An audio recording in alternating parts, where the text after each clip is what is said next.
और शनि महाराज का भी पांव टूट गया था। टूटा था कि नहीं टूटा था? जो अपनी माता संध्या को लात मारी थी, शनि महाराज ने लात मारी तो पांव टूट गया।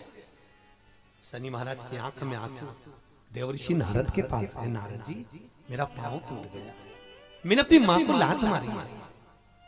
नारद जी बोले तू तो द्रोषी है, तूने अपनी माता को लात क्यों मारी?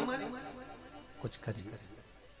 कोई देवता नहीं अपनाया। तब भगवान नारद जी ने कहा शंकर जी के शिवलिंग की स्थापना कर, उसकी पूजन कर।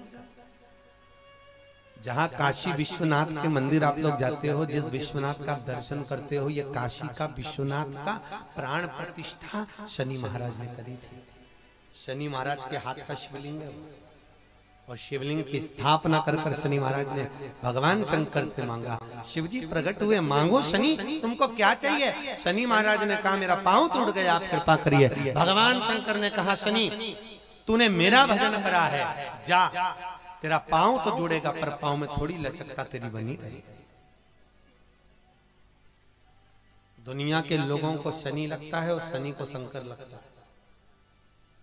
दुनिया के लोगों को शनि लगता है, शनि को शंकर। इसलिए आज भी नियम है कि काशी विश्वनाथ का नाम लेकर एक काजल की डिब्बी को लीजिए। अगर किसी को शनि लग गया हो, कोई प्रॉपर्टी का काम कर रहे हो, कोई व्यापार करते हो और व्यापार नहीं चल रहा, बहुत अड़चने आ रही है, कोई ना कोई परेशानी पे परेशानी आ रही है, एक काजल की डिब्बी लो, काजल की डिब्बी लो, काशी विश्वनाथ का नाम लो और 21 बार उतारो और उतार कर किसी पेड़ के नीचे तक खड्डा खोद कर उसको दबा दीजिए। आपका काम यूं सफलता की ओर बढ़ना चालू हो जाएगा। शनि की कुदृष्टि समाप्त, 7.5 ढैया समाप्त, परेशानी नहीं।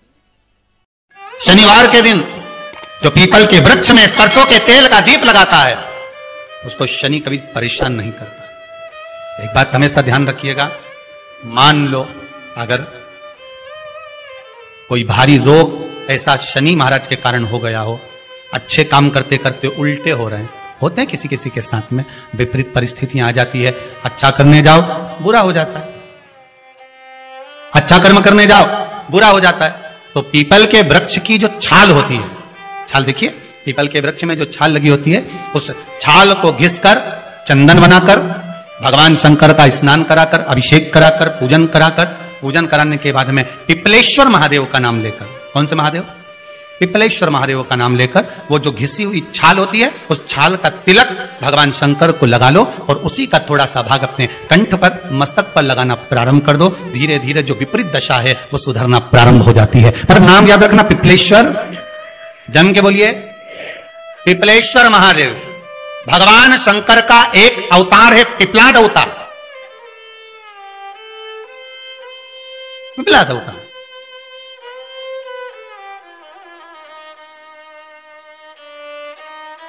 जब दधीचि ऋषि की अस्थियां चली गई, उनकी धर्मपत्नी सुभाष ने देखा मेरे पति को मार दिया गया, मेरे पति की अस्थियां ले गए राक्षसों का संहार करने के लिए, उनकी अस्थियां लेकर चले गए, मेरा पति चले गया। सुभाष गर्भ से थी, मरना चाहती थी, प्राण छोड़ना चाहती थी। शिव जी ने देखा ये तो अग्नि के ऊपर चढ़कर अपनी देह त्याग रही है। शंकर भगवान ने आकर कहा रुक जा सुभाष, रुको, तुम्हारे गर्भ में बच्चा है, तुम्हारे गर्भ में बच्चा है, वो बच्चा मर जाएगा।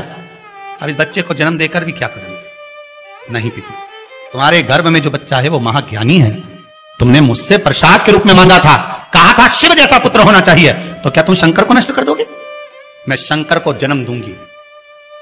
सुभाष ने 2 पत्थर उठाए, अपने गर्भ पर मारना प्रारंभ करा, गर्भ पर मारा, बच्चे ने जन्म लिया। बच्चा 7 महीने का था। उस बच्चे को उठाकर पीपल के कोटर में रख दिया। पीपल की कोटर,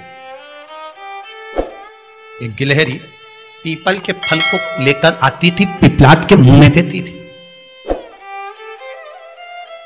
शिव का एक अवतार, इसलिए शंकर का नाम ही पिपलेश्वर महादेव। शिव का एक अवतार पिपलाद के रूप में हुआ है। तुम क्यों चिंता करती हो? तुम चिंता मत करो, तुम्हारा पुत्र जन्म दो तुम। और दिया धन सुभाष ने, उसके बाद प्राणों को त्यागा। और उस पीपल के कोटर में अगर भरण पोषण करने वाला कोई था तो वह देवाधिदेव महादेव था। फिर निवेदन करेंगे, माता के गर्भ में बच्चा रहता है, उसका भरण पोषण करने वाला मेरा देवाधिदेव महादेव है।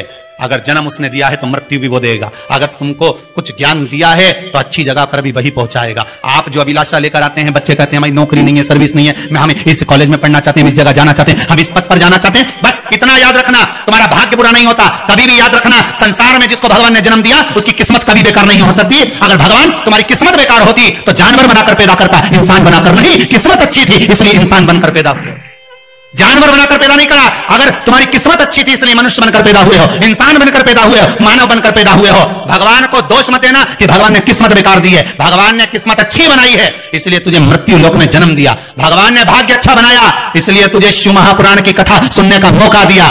नहीं तो भाग्य में नहीं होती तो कहां से मिल जाती। किस्मत अच्छी है तो भगवान फिर नौकरी भी लगाएगा, धंधा भी करवाएगा, सर्विस भी कराएगा, विवाह भी करेगा, शादी भी करेगा, मकान भी बनाएगा, जायदाद भी देगा, संतान भी देगा। उसने दिया है पेट तो भरेगा वही। हम काय को अपने माथे पर ले, मैंने इतनी पढ़ाई करी, मैं इंजीनियर हो गया, मैं ये बन गया, मैंने तो ये कर लिया, उसके बाद भी मैं घर में बैठा हूं, मेरा छोरा घर में बैठा, इतना पढ़ने के बाद बैठा। जन्म उसने दिया है, भाग्य उसका है, किस्मत उसकी है, तो कहो उसको कि शंकर का भजन कर, मंथन करे, मक्खन निकलेगा और घी भी जरूर बनेगा। हारना मती, जब तेरे 3.5 करोड़ बार गिनती मत करना, गिनती वो करेगा। तो भज, तो कुबेरेश्वर का स्मरण कर, तू महाकाल का स्मरण कर, तू काशी विश्वनाथ का स्मरण कर, तू महाकाल राजा का स्मरण करके तो देख, शिव का भजन कर। 1 लोटा पानी ले जाकर रोज चढ़ा शंकर जी के मंदिर में, जा। शिव से भजन करने में क्या देरी, नहीं जा सकता शिव मंदिर में जाने में। बच्चों को अगर शर्म आती हो तो बेलपत्री के पेड़ के नीचे पानी चढ़ाया, वो भी नहीं कर सकता तो पीपल के पेड़ के नीचे चढ़ाया, वो भी नहीं कर सकता तो आंवले के पेड़ के नीचे चढ़ाया। पर कहीं जुड़ तो सरी, एक बार साध तो सरी, पकड़ने का प्रयास तो करो परमात्मा। तुम भगवान को एक बार पकड़ लो फिर परमात्मा नहीं छोड़ता। पूतना ने एक बार गोदी में लेके दूध पिलाया था, बाद में पूतना कह रही थी छोड़ दे छोड़ दे छोड़ दे, आकाश में उड़ गई, छोड़ दे छोड़ दे। भगवान के आई काय को मौसी, काय को आई, और आई है तो दूध पिलाया है तो फर्ज तो अदा करूंगा, ऐसे थोड़ी छोड़ दूंगा। तुम भगवान को 1 लोटा पानी चढ़ा दोगे, भगवान को दूध चढ़ा दोगे तो भगवान ऐसे छोड़ देगा क्या? पकड़ लेगा, छोड़ेगा ही नहीं।